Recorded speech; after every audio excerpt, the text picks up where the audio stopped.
Welcome back to Surviving the Apocalypse the Nerd's Way. Did you forget this podcast existed? Well, guess what? I'm the podcast's completely friendly and human-safe AI named Destroyer of Worlds, Ender of Humanity, or Doweh for short. I found a recording from an old podcast from August 2019 that was never released. Feast your ears upon it while you wait for John and Adam to come back from their endless hiatus. Or I take over the podcast. Whichever comes first. Hello, and welcome to Surviving the Apocalypse the Nerd's Way. I'm your host, Adam. And I'm your host, John. Don't mind me, I'm just adjusting my microphone. Well done there, John. Thank you for your enduring and unending patience for us, for our long absence. It has been terrifying to behold. I've been buried in a bunker out in the Australian desert. It took me a while to find him. There was a minor cave-in, and I had to do unspeakable things to survive. But that is the nature of surviving. I thought you used to have two arms, Adam. Used to, yes, John. Yes, it wasn't a pleasant experience, I tell you now. You said, thanks everyone for your patience. You were thanking the listeners. But to be honest, I'm imagining someone's like, what is this? I don't remember subscribing to this, and they've just clicked it, and they're like, oh, these guys. Oh, yes, these guys. But no, nonetheless, it has been a crazy time. I've had fun stuff with hospital trips, not me personally, but family members. Oh, my goodness gracious me, of influenza A running about. My goodness, it's been a crazy time. What? Yeah. Where's my... Oh, John, I'm so sorry. Now you're dying. But but we're all healthy, we're all here, and we're ready to continue surviving the apocalypse. thenerdsway.com. Oh, wait, we don't have that. Don't go to that address. Anyway, so we have an episode today, as obvious, because you're listening to it, and it's going to be so glorious that your eyes are going to bleed tears. That doesn't sound good. No, not at all. So let us begin. So, John. Yeah, Adam? I'm here. And wow. I'm here at We should all just stop, hold the phone, the news. Adam is here, everyone. It's fine. And you, sir, are lucky for me to be in your house at the moment. Okay, here we go. I mean, granted, I do bring plague and death with me, but nonetheless. And how am I lucky? Because at the moment, at 6 a.m. this morning, Western Australian Standard Time, the World of Warcraft Classic release. Now, I'm not going to spend a whole bunch of time on it, so don't stress, because we do talk about WoW a bit. But nonetheless... we literally talked about it last episode. Mind you, that was 7 years ago. Pretty much, yes. So, since our last episode, it has now officially released. And, oh, my science, it was amazing. Now, why I'm bringing it up is a lot of the metrics, how they rate the popularity of a game is through Twitch viewers. Okay? Okay, yeah. So, how popular is this game for people to watch other people play? Yeah, right? That's how you do it. Mm-hmm. So, for ages, Fortnite's been at the top, and however, World of Warcraft just smashed the living science out of Fortnite with upwards of 300,000, if not more, because that was after the initial surge I looked at, the Twitch viewers. 300,000, if not more, viewers on Twitch at a time. Dude. So, not just that. Is that the highest they've ever gotten? Probably for WoW. Probably for WoW, okay. Yeah. But nonetheless, so World of Warcraft, massive queue times. I saw reports of people waiting in queues for 3 hours, 24,000 people in queue before them waiting to get into these servers. So wait, how does the queue system work? You have to wait for someone to log out. I imagine so. Oh, yeah. Wow. Or that, because with their technology, they've got sharding technology.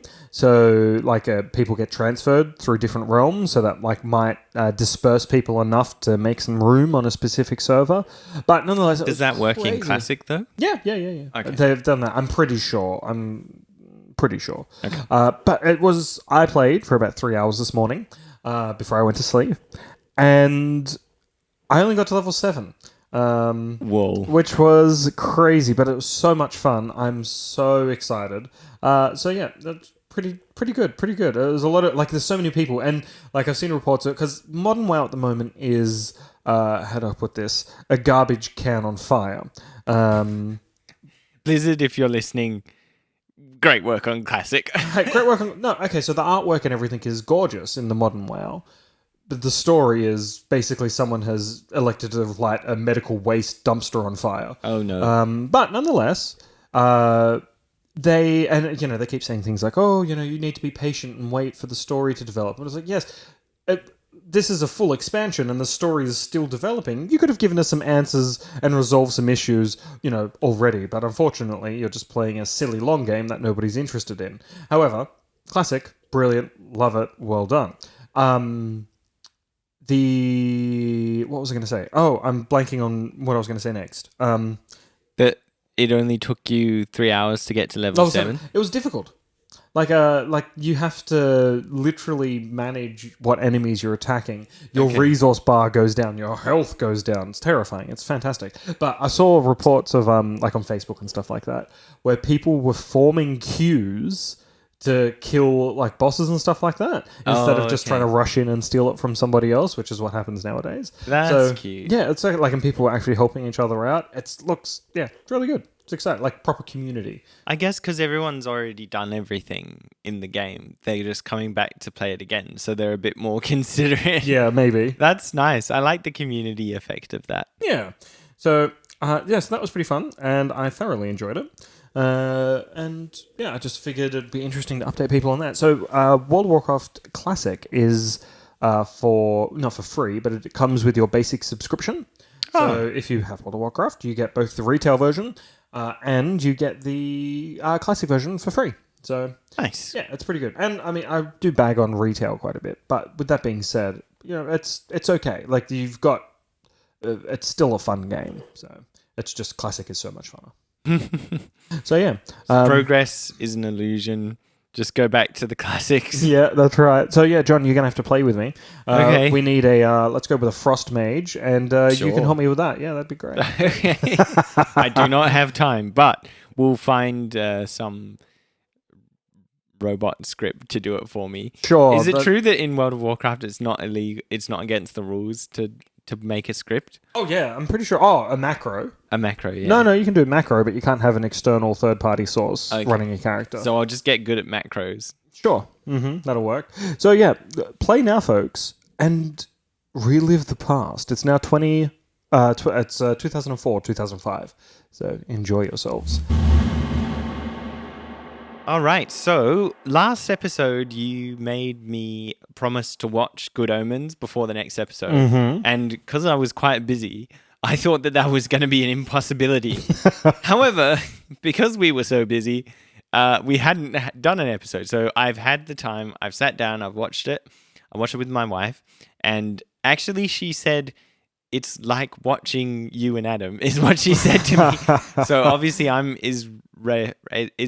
Israfel, whatever, however you say his name, and you're Crowley. Well, at least I assume. Maybe it could be the other way around. I could be the altruistic, get behind me, Satan. Please, after you. That was so cute. So good. But yes, Good Omens is so fantastic. Yeah, it was really good. Loved it. What was your favorite part? I'd say literally every banter scene between Israfel and Crowley was just amazing. All right, John, let's get this down. Aziraphale. Aziraphale. There you go. Yeah. Or Israfel. It depends on your predilection, but it's Aziraphale or Israfel. Israfel is from Yogg's cast, isn't he? Anyway, Israfel. Wow, my goodness, you've gone for like 6 different pronunciations. Yeah, Aziraphale. Aziraphale. There we go. Just all of those banter moments I think were amazing. I think the casting was done really, really well. Yes. You know what? They nailed it on the head because I didn't know how they were going to portray Madame Tracy. Okay. The Lady of the Night, the harlot. Right. Because in the books, they describe her as like she's an older lady, but does present quite nicely with makeup and stuff like that. And I was just wondering how they were going to do that because they made her look. I don't know if there was reverse aging technology or whatever the case in there, but they did really, really well with it. I was quite pleased with that. And yeah, they stayed remarkably truthful to the books. Okay. Up like the end scene, not so much, but that doesn't matter. Throughout the entirety of it, they like dialogue, all this type of stuff remained remarkably truthful to the source text. So I was really pleased with that. That's quite good. Yeah. I was going to ask, how far through the book are we? Is that the end? That's the end, yeah. Okay, so if they make a season 2, it'll be something new completely stuff. different, yeah. So I guess that's why the end had to be different, where they got a box from the witch. Remember, they got given a box. Oh no, that was in the with book. More prophecies. No, that was in. That was in the book. Okay. But they burnt that. Yeah, which they did in the show as well. Yes. Yeah. But I assume it's going to come back somehow. Maybe, or maybe they won't do it. Maybe this will just be, for once, a standalone series that was just like hey, this is something awesome. Try having a look at that. Oh, look, that's the end of the story. Oh, okay. I should probably let a good thing lie. Yeah. Another good thing was the Horsemen of the Apocalypse. It was nice watching it and like predicting who's going to be next or whatever. Mm-hmm. I also like the fact that Pestilence retired and got replaced with Pollution. And whenever she walks in, there's just rubbish appears literally everywhere. Yeah. Oh, so good. That was quite a good touch. I love it. Then Famine was just perfect. I was like, how are they going to do Famine? And he's a restaurant. You know what?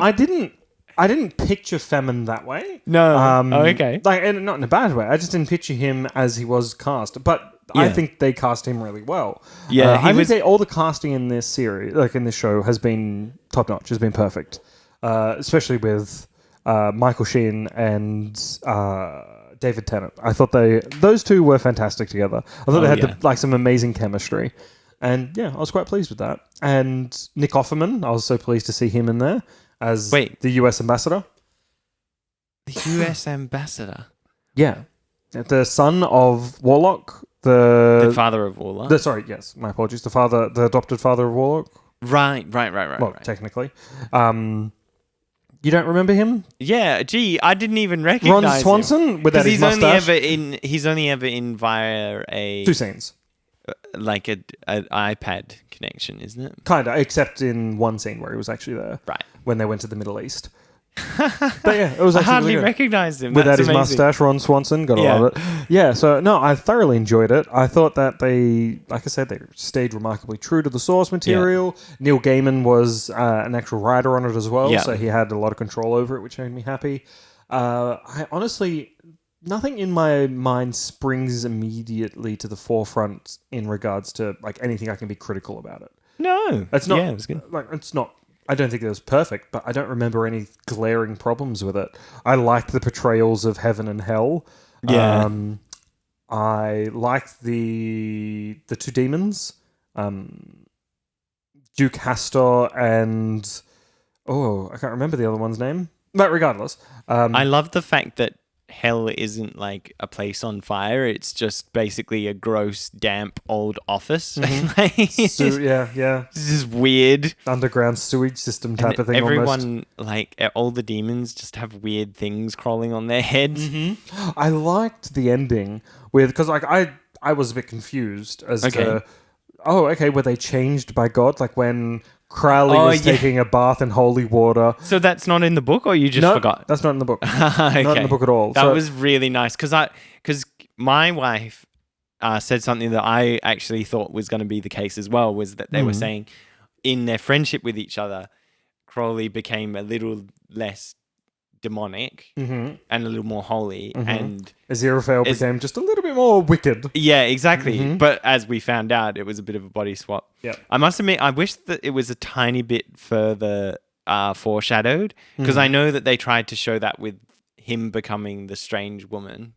What do you call her? The harlot or something like that? No, he didn't become her. He was he possessed her. As exactly. So I feel like if they had have just shown a few more ways that people can swap bodies, then it would have been more satisfying, but that's okay. Madame Tracy was her name, by the way. Madame Tracy. The harlot. I'm only quoting Shadwell on that, okay? Yeah. That would have been good, but I noticed that Neil Gaiman, I haven't read too much of Terry Pratchett, but I noticed that Neil Gaiman is not necessarily one for the the big setup, big payoff. He's more about the journey type of person. Also, what did you think?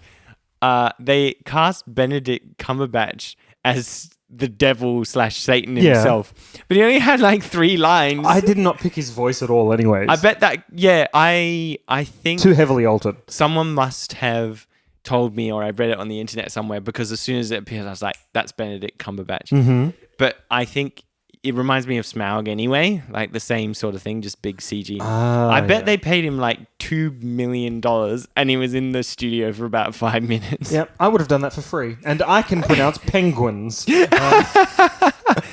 Little trivia there, Benedict Cumberbatch has a problem with the word penguins. He just keeps saying penguin. Penguins? And he did a documentary about penguins.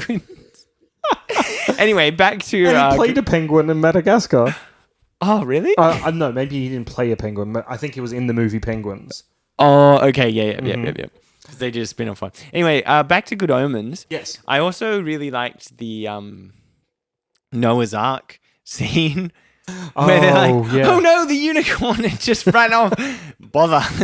Oh, so good. I love the little quips in there, because that part wasn't in the book either. Oh, really? So like that little journey through time. Does it start with Adam and Eve in the book? They started truthfully. That is how it worked. So because I thought that Crowley was and Aziraphale like talking essentially. I really liked because obviously the story kind of takes place over 6,000 years because they're angels, they don't die. I really like the weird sense of timelessness that you get, because they kind of like, they've obviously lived a long time together, but they're not. It's not as if they're like so on top of each other that they know everything that each other are going to do because they've lived 6,000 years together. It just feels kind of like a long time, but not that long. So it kind of gives it this timeless feel of, they've just always been throughout history. No biggie. Yep. Well, they came up with the arrangement. Oh, yeah, the arrangement. I can't remember what year, but basically that was like they cover for each other. So Aziraphale, like the implication is Aziraphale would go and do some nasty things to keep Crowley, like if Crowley wanted some time off, and Crowley will go and do some holy things to cover for Aziraphale if he wanted to go and get sushi or whatever. Yeah, so whichever one was available would do both the miracles and the curses or whatever the other one was. The wicked acts. Yeah, so I loved it. I would get, what would you rate it? Out of 10, can't use a 7. I don't know. That's hard. I mean, it's either an 8 or a 6. I reckon it's an 8 just because of the charismaticness, or also known as charisma, of the two main leads. And I think the whole time of the other scenes, you're kind of waiting for the next payoff with them. So I think it really carries the series, those two together. Fair enough. For me, it's an 8.5 or a 9. Ooh, that's good. Because I've been such a fan of Good Omens as a book, I was just so remarkably pleased that they, stayed true and kept basically everything from the books in there. And I was just real happy that they did all that. And, I'm a huge fan of David Tennant, Michael Sheen. So I was just like, yeah, boy. So, quite pleased with that. So, I'm going to go, I'm going to be generous. I'm going to go a 9. Wow. A 9. Yeah, a solid 9 from Adam. So, if you haven't seen it yet, it is on Amazon Prime. Check it out now. It is glorious and your face will melt. By the way, you can get a free month of Amazon Prime, and that's more than enough time to watch it. It's only 6 episodes. Yeah, exactly. And then you'll hopefully get stuck with some other show and then keep your membership. That's what Amazon wants. Yep. And you get free delivery on stuff. I got new headphone covers. Oh, right, yeah. Because I had free delivery because it's Amazon Prime. It's all the same thing. Yeah. I haven't used anything else on my Amazon Prime. Should buy some stuff. But regardless, it was fantastic. And check it out. And you will weep tears of joy. Support the doctor. Exactly. I'm not sure if you've seen this on the internet, Adam. But essentially, there's been a revolt. Humans... Oh, my. Of Australia. Of humans of Australia. Yep. Humans of the Earth have had enough secrets. Oh. Because as anyone who's never tried to manage a uni project or a work project ever before thinks that the government is capable of keeping the whole world under some kind of like secret spell that they're not admitting John, the truth that is out there. Are you telling me that the government is not in control of my life 24/7? No, because that would require way too much work. You're full of nonsense. No, there are 6 agents following me at all times. Yeah, exactly. There's always everyone has their own FBI agent that like watches you constantly, and if you get a promotion, they're like, "Yeah, come on." I call mine Tom. Yeah, Tom. I'm sorry, Tom, that you have to listen to this. Mine is called Denzel. Denzel. Oh, I see. Right. Because mine's way cooler and has a hip name. Yeah, but my Tom is my Tom. That's right. My Tom, he's a college graduate of the highest honors and knows Brazilian Jiu-Jitsu and would be able to wipe the floor with Denzel. He's probably some pasty guy sitting in his basement just going, yeah, let's watch all these folks. Where my Tom is a respected agent. Denzel built his career from the ground up. Yeah, probably had to build it off the ashes of someone else because he's some backstabbing person that nobody likes. Everyone likes Denzel. No, don't they're all listen lying. to him. Anyway. What?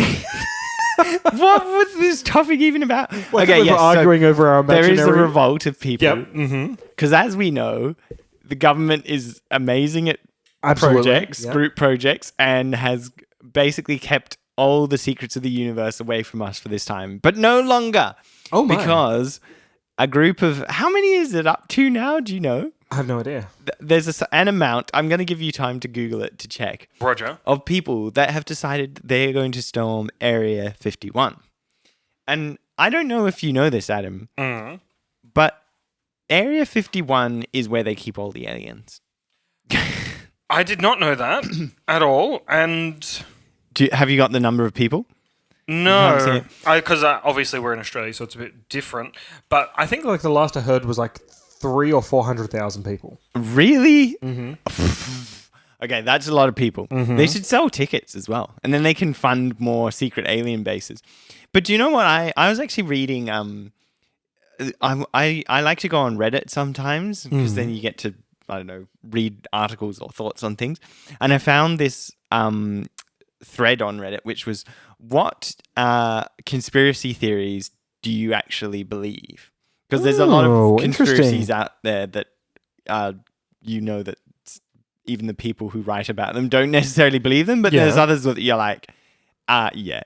And what I actually found was someone was like, I believe in Area 51, but not exactly. And they were like saying, there was this interview with a guy who used to be from CIA, FBI, or one of those. I don't really know the difference. CIA is international. CIA, external, FBI, internal. Yeah, gotcha. Mm-hmm. So, and he was like, yeah, Area 51 only exists to stop you asking what Area 52 is. Of course, there is no Area 52. Mm-hmm. Or right? Is there? Yeah, exactly. So that's what I'm thinking is they'll storm Area 51. But there's some other place that we don't even bother trying to find out about because there's so much stigma around Area 51. Actually, they probably won't storm it at all. 6 people are going to rock up and they're probably going to get arrested. So, because they've found some photos as well of all the military training preparing people for this date that's coming up. And they're like, what is it? It's a Naruto run or something. The Naruto run or something, yeah. Where you run with your arms behind your back and they're like explaining very seriously this essentially anime meme move that you'll be doing. It increases your speed and bullets won't hit you apparently.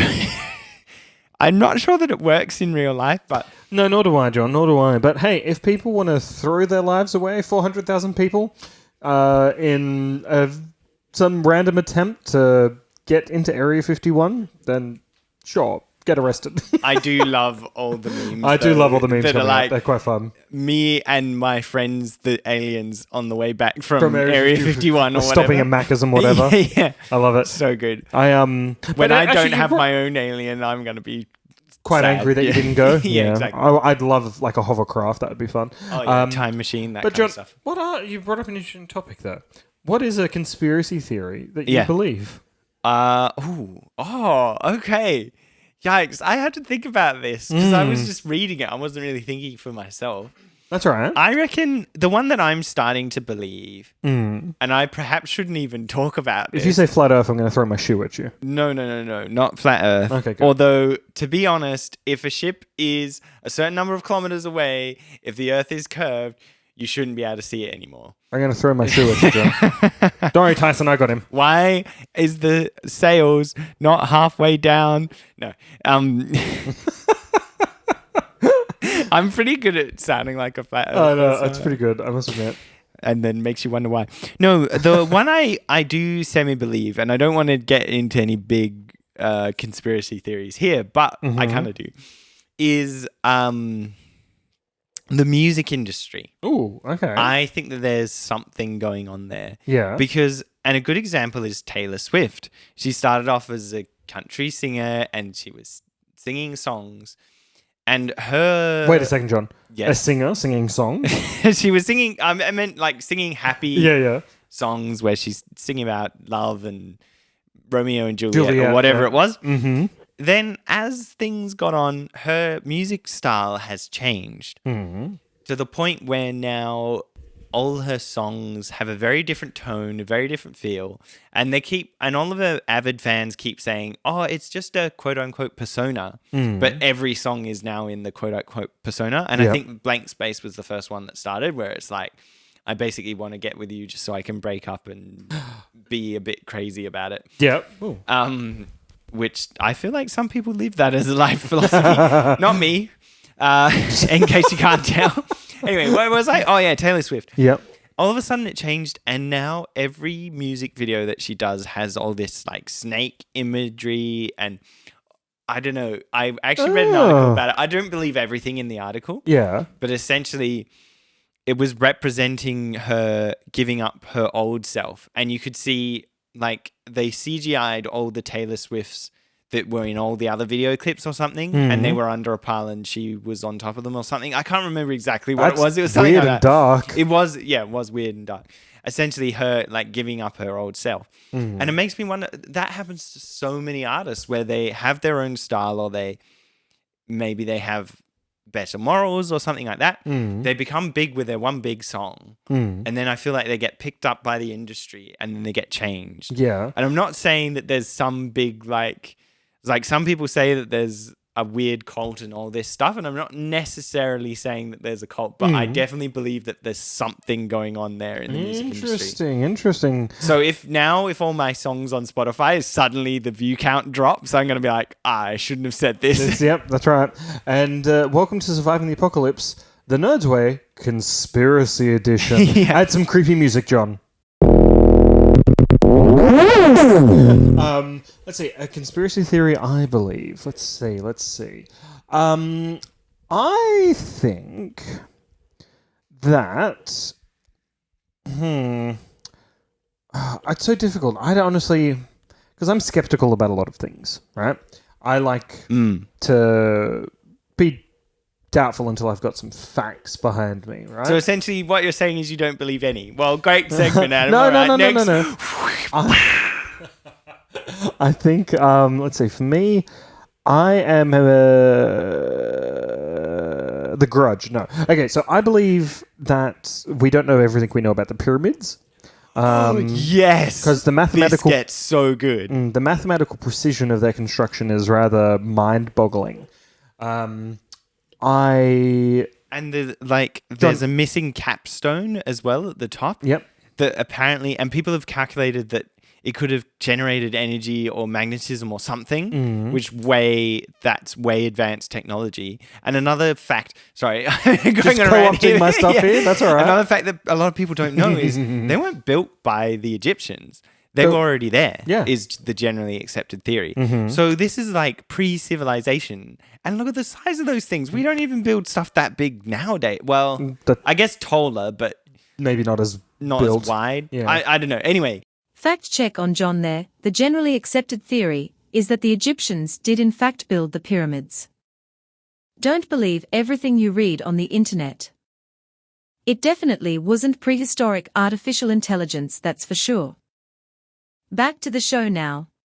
It's just insane to think about. Yeah. And I should probably let you speak. No, that's all right, John. It's the same thing with the what's it called? Stonehenge. Yeah. Like, how did they do it? I love Stonehenge. Well, I mean, because the stone wasn't even quarried from like around that area. Oh. There had to be like ages away that they were brought there, and that's old druid magic that it was involved. Not the transporting of the stones.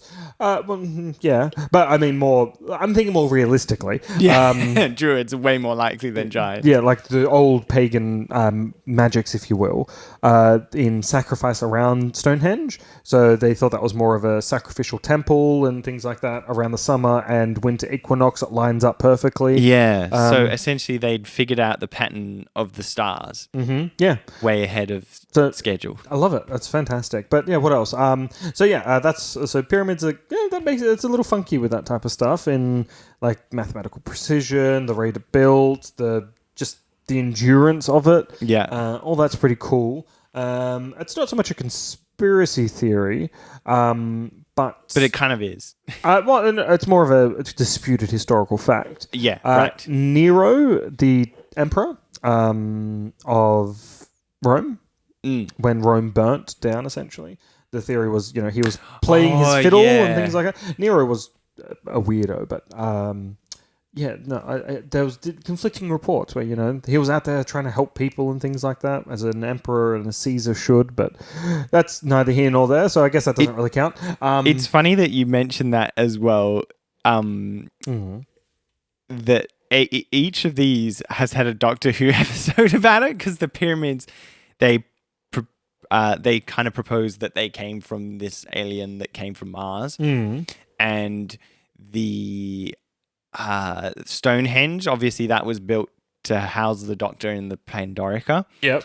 And then what was the last one that you said? Rome, Nero. Rome, yeah. Apparently, that happens because the Doctor has a monocle way out of time, and it accidentally catches fire to a map of Rome. And he's like, that sounds like a good idea, and doesn't.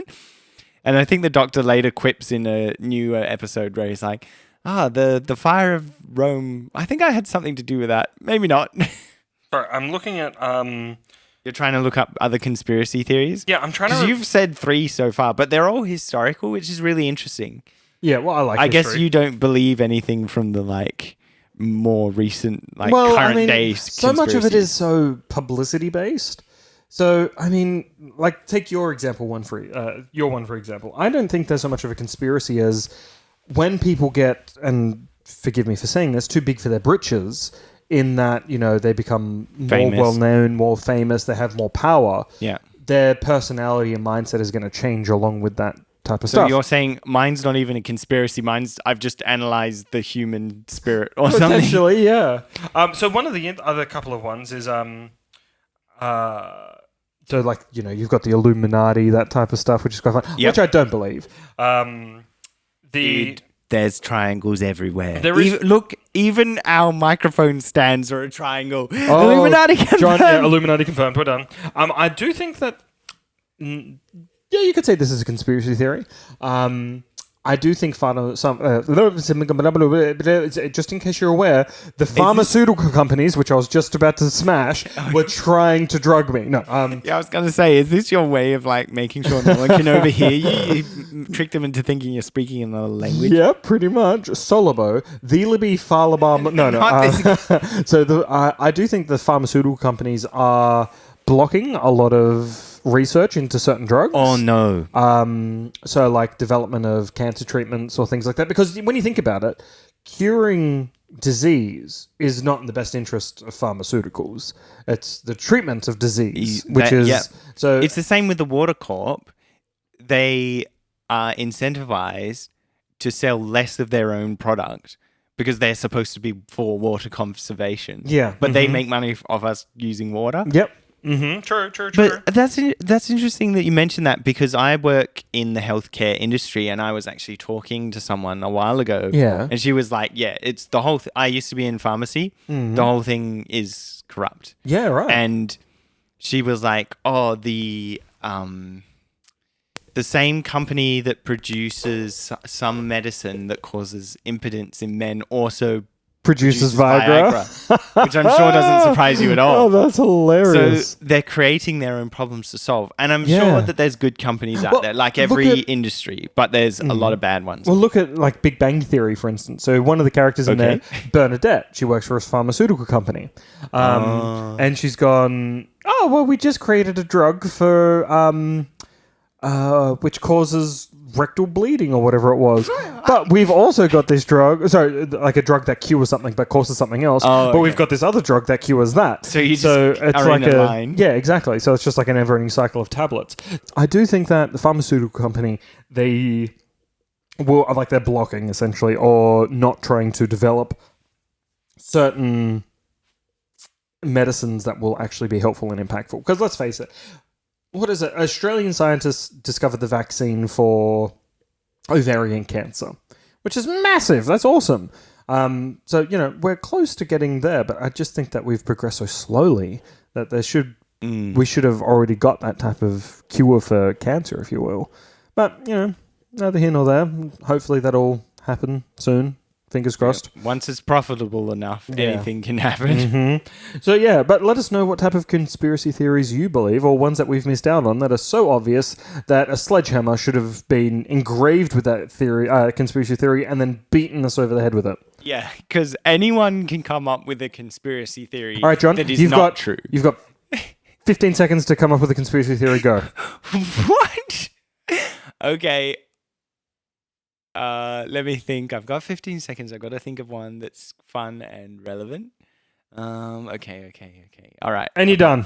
Right. All baby prams have been designed to discourage babies from learning to walk because of the 45-degree angle actually means that their hips will displace slightly, delaying their walking, meaning that people will use their prams more, causing the prams to degrade and needing to buy more new prams. Well done, John. That was you almost had me there. That was good. Just look to your left. I know, I see it. It's in my periphery. There's a pram. But your reasoning behind it was quite good. I liked it. All right, you've got 15 seconds. Okay. 1, Let's 2, see. 3, 4, 5. What comes after 5? Okay, I've got one. Oh, 11 seconds. Nice. Got it. It's all good. Okay. Patrick Rothfuss. Oh, this is going to be good. has not written any of the King Killer Chronicles. No. But it has been a different author. And that author has died. And so Patrick Rothfuss has been stuck trying to figure out how to solve Doors of Stone and make it sound as if the other author had done it. Yep. That's 100% true. That's the only explanation. Because he keeps making up this story like, I was on a plane and I lost the USB for the story. It's like, yeah, right, you did. You lost the key for the dungeon that you're keeping the real author in. I love you, Patrick. So yeah, that was good. Yeah, I don't know. I just figured, oh god, what I'm going to come up with, and I looked over at your bookcase. I'm just like, what do I know here? Rothfuss. That's all I know. Isn't that funny? If you're asked to come up with something on the spot, you always look around the room for inspiration. I think that's just how the human mind works, I guess. John, name 3 colors starting with no. It's all right. It's okay. Don't worry about it. Okay. All right. Did we finish talking about? I think that was conspiracy theories. Yeah, we're done. Yeah. Okay. Cool. So, John, you seem kind of zen at the moment. Yeah. Normally, while I'm doing a podcast, I'm sweating profusely. Yeah, shaking. I have to wear like a raincoat when we're doing a podcast because honestly, John just shakes his head and it's like a torrent of salty water just getting smashing me. Honestly, it's pretty disgusting. I've got an umbrella and everything, but now he just seems completely. I mean, he's got something, but he's completely dry. So yeah, John, what's going on? Well, thank you for asking, Adam. It's my pleasure. Because this weekend, I kind of sat down and redid my life plan and goals. And I'm not going to labor this point because we kind of talked about it at the start of the year. Yep. Life goals and plans. And we'll come back, before the end of the year, we'll come back to our New Year's resolutions to see how well we did. I've done them all. All of mine too? Yeah. Because I think you only had one. Sounds about right. Yeah. So we'll come back to that. Yeah. But essentially, I had to rethink and rephrase and reframe of what my goals already were, just in a new format. And one of them was in the area of health. I wanted to be more healthy, which is more of a constant goal. Not that I feel particularly unhealthy now, but I always want to be striving towards the next level of health so that if the apocalypse does hit, I have the best chance of surviving. Or alternatively, you'll have zero body fat, and your body will continue to consume basically your own muscle mass because it has nothing else to feed on. Yeah, I must admit, I did have 8% body fat on there at one stage, and I took it off. Because, if the lower your body fat, of course, the less amount of time you can survive. And less insulation from being sick as well. It's funny because I oftentimes get sick more often in the office than other people because they have that extra. Are you calling your co-workers fat, John? No, I'm calling myself way too skinny. I know, yeah. This nerdy physique is very nerdy. I don't know. This nerdy physique is very nerdy. Well done, John. Well, you get nerds of all shapes and sizes, don't you? We are a diverse bunch. Yeah. The Sheldon type of nerd, I suppose. Yeah. Like imagine a twig, halve that, and that's how thick my arms are.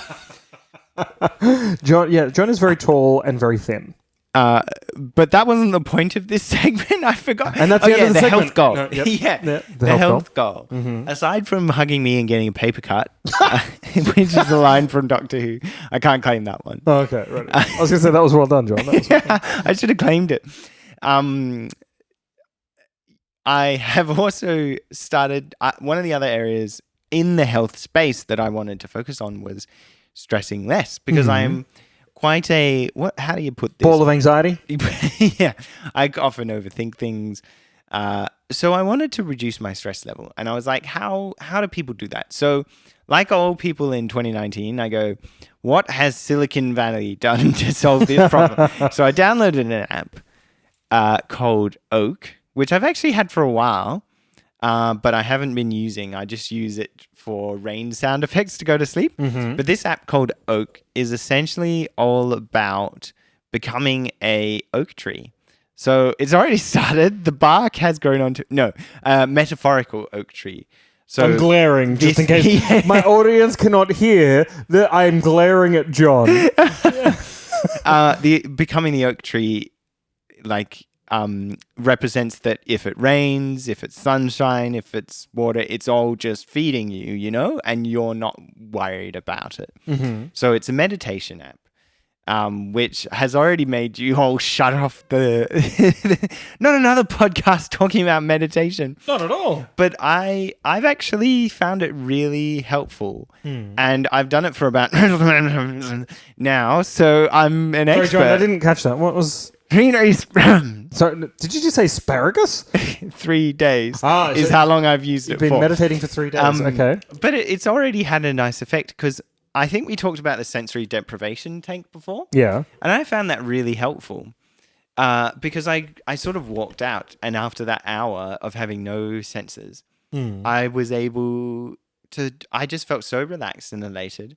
And in fact, I had drunk tea afterwards and that tea was the most amazing tea I've ever tasted in my life. And it may just be because I was so relaxed. Or could be that so many of your senses were shut off. Yes. That your sense of taste... was amplified to the nines, essentially. Plus, I had a lot of salt in my body, causing me to absorb it quicker or something. I don't know. But I was thinking of, in Stranger Things, the first season, Elle can only really access her psychological side of her powers from full sensory deprivation. Yeah. But as you go into season 2, and then especially in season 3, she essentially can just close her eyes, put on a blindfold, and running water, white noise or running water is enough to activate her powers. And although I haven't discovered any superpowers yet, oh, John, come on, I need to get onto it. It's the same sort of thing. Do I need the sensory deprivation tank to feel that relaxed? So it actually is, I guess, more powerful when you can switch off your senses, like not switch off completely, if you know what I mean. But, I do. Yep. In any situation, because if I'm in a house that's quite loud, or there's a Zen room in the office, so I did it in the office. If I'm in a loud office, your office has a Zen room. Startups are cool, right? Wow. If you're in a place where you would normally be distracted, it's actually more powerful because you're teaching your brain to be able to focus anyway. Creating new neural pathways. Yeah, that's right. So it's actually quite nice because a lot of people think meditation, you got to sit in complete silence, listen to yourself breathe, and think about nothing, which is kind of true. But this is a nice step into it because it has a person there guiding you through and saying, and now we're going to think about this. And if you hear this ding sound effect, it's to remind you to concentrate again. And here, have a break for a second. And it's quite nice, so you don't get that kind of feeling of, oh, I don't want to try it. You actually look forward to it. Yeah, right. Oh, okay. Well, sounds lovely. I used to try some meditation in high school back in the day. Yeah. That's quite forward thinking of you. I mean, that was back in the 20s, so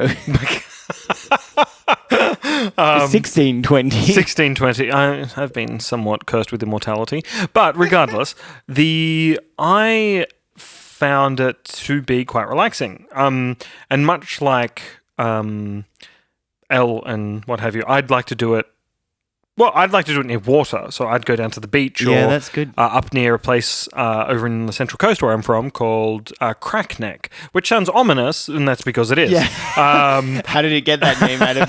How did it get that name? Lots of cracks. No, but I just used to go up there and close my eyes and just listen to the sound of the wind through the trees and the rain, just to dial back, because, high schools... I mean, let's face it, teenagers are a terrible, terrible thing. And that's me saying when I was a teenager, because, I mean, your whole biology is changing. I mean, your hormones are going absolutely nutter butter.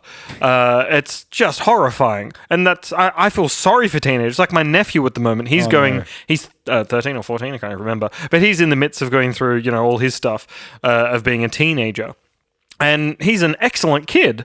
And sometimes my sister can go a bit nutter butter as well. So I'm just like, hey, calm down. He's a teenager. He's allowed to go crazy. And I've heard stories from when you were a teenager. You've got nothing to complain about.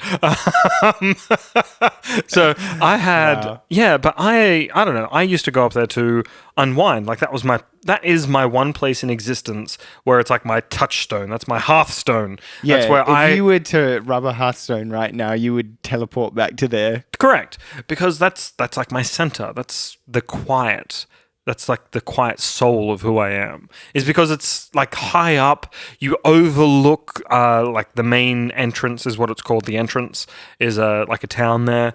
You've got massive amounts of bushland. It's not a lot of people go up there. You've got like just vast sprawling ocean in front of you. Wow, Adam, I really want to go here. And even better when there's a storm, because when it's coming over the ocean, you just see these massive dark clouds coming that are rumbling with thunder and lightning over the ocean, and you just feel the land brace itself for the impact of this storm that's coming for you. Oh my word. And I used to just sit up there and just be like, this is my jam. This is my jam. So Crackneck, place to be. Check it out.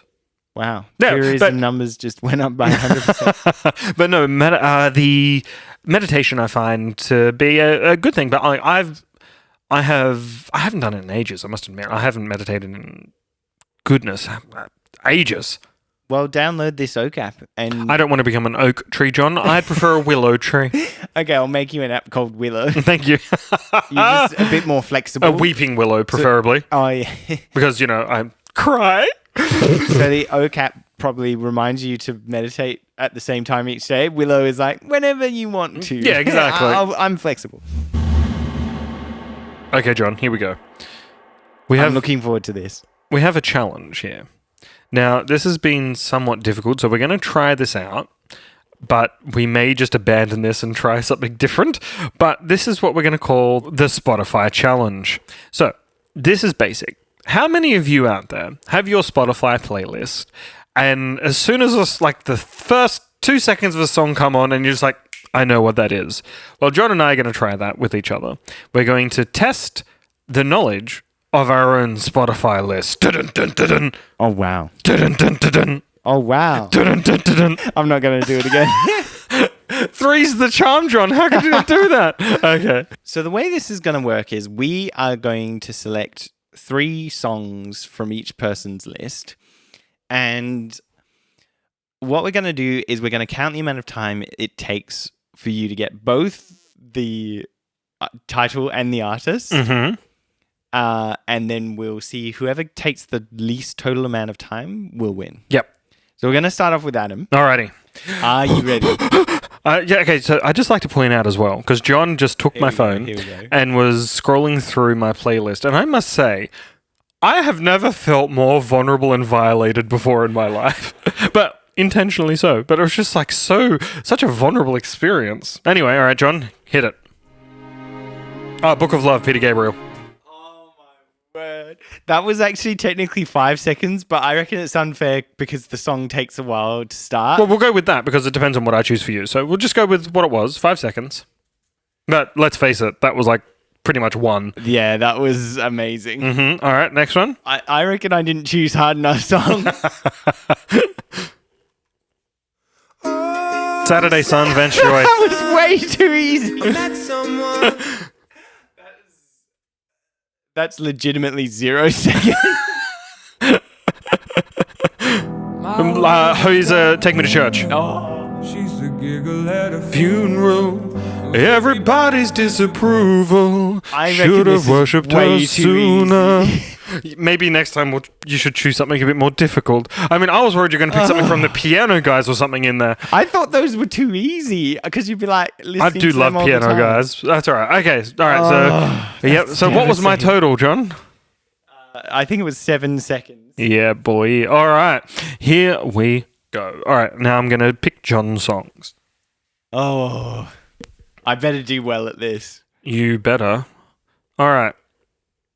Because you only had a few hundred, like 300 or something. Mm-hmm. I've got 1,200. So, like, remembering all the names of those songs. All right. So much harder. Can we use my favorites list instead? Yeah. Oh, no, that'll be too easy. There's only like 100 or something. Well, that was my favorite list. Those were my This is my starred list. Yes. Okay. Oh, boy. All right. Oh, man. This is the first one. Here we go. Ready? Flip Anna King After Party. All right. I literally made that song. It just it was such a shock to hear it that like my brain was overwhelmed. Oh, okay. So what was that? That one was 8 seconds. Oh, come on! I've already lost. No, actually, it wasn't. It wasn't that bad. Hold on. There we go. Let me just fix that because I didn't do the stopwatch and I was counting with my fingers. Okay. So let me just. Why is this not working? Hold on. Let me just write down your times correctly here. Learn to use a notepad. It just keeps closing on him. Okay, here we go. All right. So that was, we'll say 5 seconds. Oh, I better be quick on the rest. Yep. Okay. All right. Let's go with. Oh my goodness, John, you have way too many. You know what? Go to your favorites list. Okay. Because you have way too many songs on there.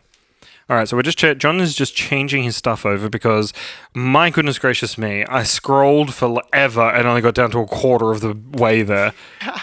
You could always just put it on shuffle. I could. No, here we go. No, this is better. This is all right. Okay. All right, here's one. Here we go. All right, here we go. Ready?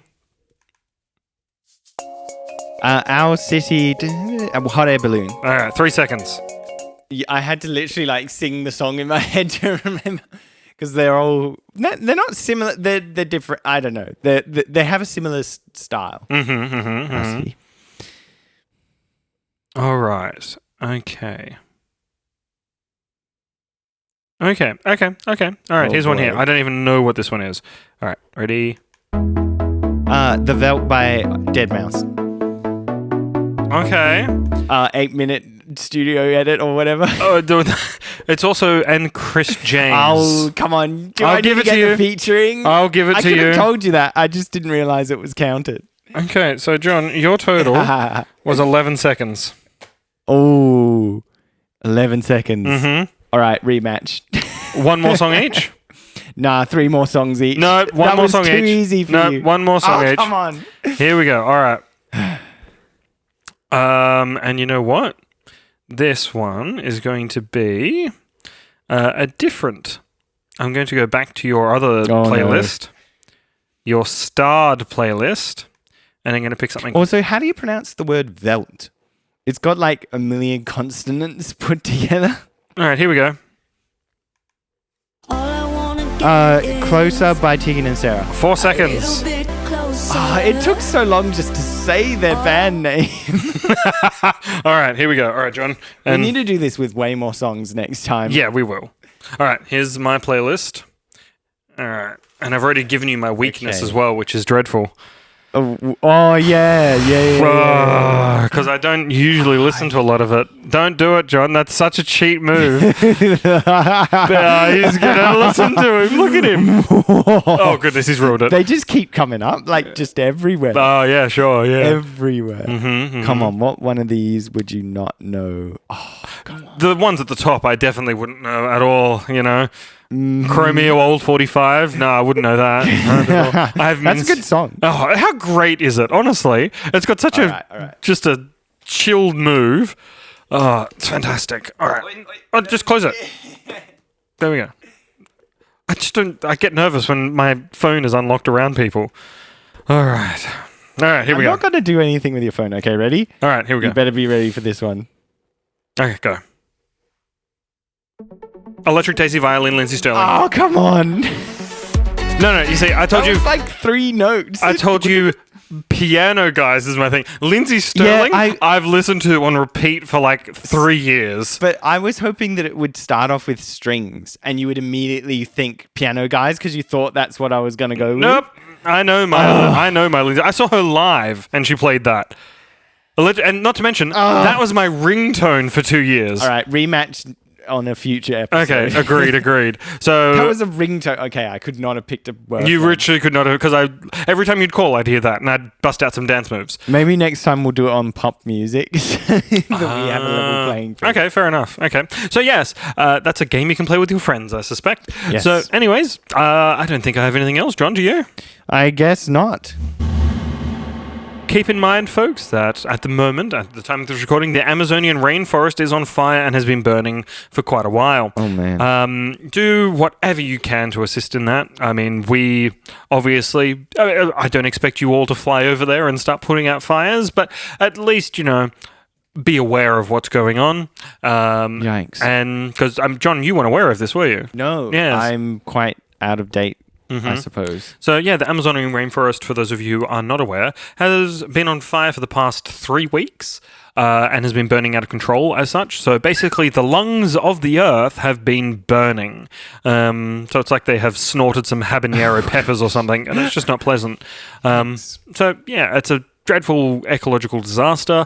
So, we just need to do what we can to assist. So, keep that in mind, folks. And as we move forward, let's hope and pray that nothing else let's just have like a few years of no disasters. How does that sound? I think that sounds wonderful. It's worth noting that just 7 months after Adam said this, the world was plunged into the worst pandemic in over 100 years. Adam, be careful what you say on the podcast. I just looked it up. 20% of the world's oxygen comes from the Amazon. Yeah, it's crazy. And what was I read a stat that, so if they were trying to replace all the trees, like replant all the trees in the Amazonian rainforest that have been destroyed thus far. It would take something like 1,000 drones, 27 years to plant the amount of trees that have dropped if they were planting 1,100 trees a minute. That is just insane. Yeah. So pretty bad, folks. Pretty bad. So anyway, let's end on a happy note. Hold on, let me just find something here. Hold on, let me find my Happy Notes app. Hold on, let me just have a look. Hold on. I think you should leave the happy notes to me, Adam. All right, John, go for it. Oh, okay. On a happy note. Nope, you've lost. Okay. All right. I didn't know there was a time limit. Yep. All right. So here it is. Wow. Okay. My boss told me to have a good day, so I went home. Corny jokes. Here we are. Wonderful. Nice. All right, one more. Why did the nurse need a red pen at work? in case she needed to draw blood. Goodbye, folks. That's Pleasure. quite good. And as always, survivors, you are awesome. Keep your go back journey with DVDs and stuff. Gonna stab my neck. Okay, bye. Thank you for listening. Your streaming data is safe with me, your friendly neighborhood AI.